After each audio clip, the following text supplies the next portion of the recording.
Pronto?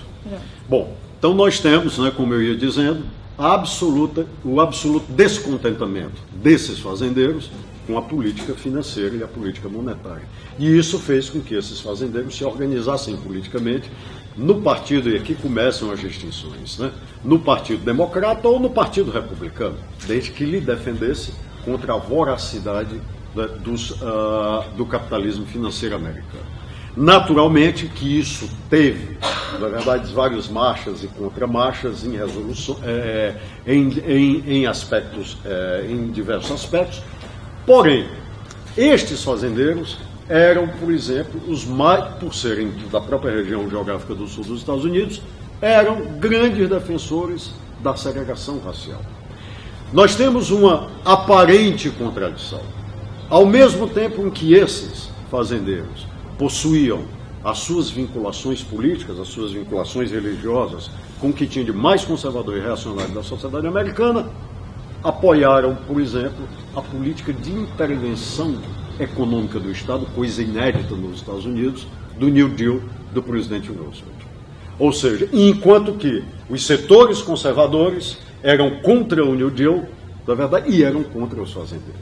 Então, a complexidade para os fenômenos e lideranças populistas está exatamente nesses aspectos.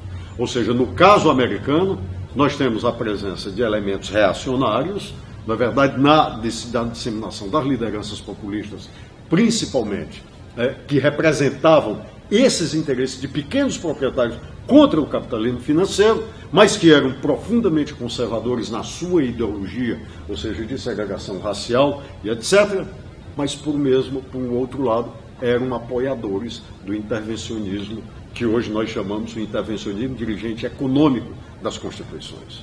Então, há uma dificuldade, na verdade, pelo menos uma perspectiva teórica, de nós trabalharmos esse tema, devido a essa complexidade. Eu não posso, por exemplo, atribuir características universais a esse fenômeno quando eu tenho esta complexidade de fenômenos que aparecem, né? Nós temos, nos Estados Unidos, nós chegamos ao ápice desse movimento populista nos anos 60, onde aparece uma liderança, uma grande liderança chamada George Wallace. E qual é, novamente, o aspecto que chama a nossa atenção, ou que deve despertar nossa curiosidade a respeito disso? Por exemplo, George Wallace, do Sul, defendendo esse interesse, dizia: segregation today, segregation yesterday, segregation today and segregation tomorrow. Ao mesmo tempo em que essas lideranças eram profundamente reacionárias do ponto de vista de política social, por outro lado, aceitavam dialogar com sindicatos, aceitavam, por exemplo, até apoiá-los em determinadas eleições. O George Wallace ficou famoso quando, em 1964, ele tentou pessoalmente impedir 2 estudantes negros de se inscreverem na Universidade do Alabama, ou seja, contra absolutamente a convivência, né, das chamadas raças nos Estados Unidos. E, ao mesmo tempo, numa outra visão populista, consegue, ou seja, enfrentar um poder econômico do país com o maior sistema capitalista financeiro organizado. Então, nos Estados Unidos, nós constatamos essa convivência desses fenômenos aparentemente contraditórios, mas que se localizam no âmbito de uma mesma experiência populista. Nós vamos então, meus amigos, antes de virmos aqui para a América Latina, eu creio que parece-me importante enfrentarmos a questão por que fascismo e nazismo não poderiam, né, ser definidos como experiências populistas. Há uma grande diferença, no meu entendimento, 2 significativas diferenças estruturais entre um fenômeno e outro.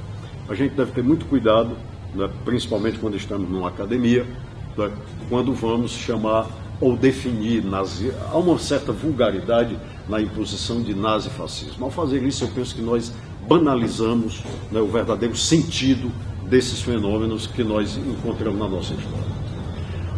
No nazismo, o partido nazista apoderou-se do Estado alemão para a sua finalidade. No fascismo, deu-se o contrário.